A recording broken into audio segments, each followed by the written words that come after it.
अस्सलामु अलैकुम वरहमतुल्लाहि वबरकातुहू। दोस्तों, आपको पता ही है कि पिछले महीने से मदरसे का सर्वे हो रहा है और वहाँ पर टीम पहुँचती है, मदरसे का सर्वे करती है, उसके बाद रिपोर्ट जो है अधिकारियों को सौंप देती है। अब इसमें 15 दिन का वक्त और बढ़ा दिया गया है। 15 दिन तक और मदरसे की जाँच होगी, मदरसों का सर्वे चलेगा। तो इन्हीं सर्वे के अंदर कुछ बातें निकल कर के आई हैं कि 800 ऐसे मदरसे हैं जो अपने दस्तावेज़ नहीं दिखा सके हैं। यूपी के 20 ज़िलों में करीब 800 मदरसे अवैध रूप से चलते हुए मिले हैं। सर्वे में कई जगह दस्तावेज़ तक नहीं मिले। फंडिंग कहां से आ रही है, यानी चंदा कहां से आ रहा है, इसकी जानकारी भी नहीं मिली। यहां तक बिना भवन के मदरसे चलते मिले।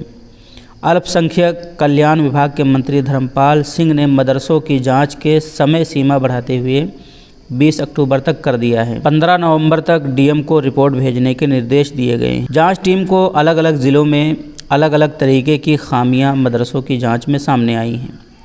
सहारनपुर में गैर मान्यता प्राप्त मदरसे को कौन फंडिंग करता है, इसकी जानकारी नहीं मिल पाई है।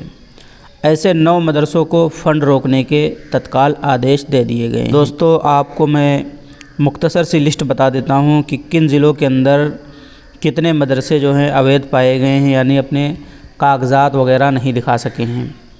गाज़ियाबाद के अंदर दोस्तों 139 मदरसे ऐसे मिले हैं जो अपने दस्तावेज़ नहीं दिखा सके हैं। इसी तरीके से गोरखपुर के अंदर 142 मदरसे ऐसे मिले हैं और कानपुर के अंदर 86 ऐसे मदरसे हैं। अयोध्या के अंदर 55 हैं और प्रयागराज में 78 हैं। बाराबंकी में 102 मदरसे हैं।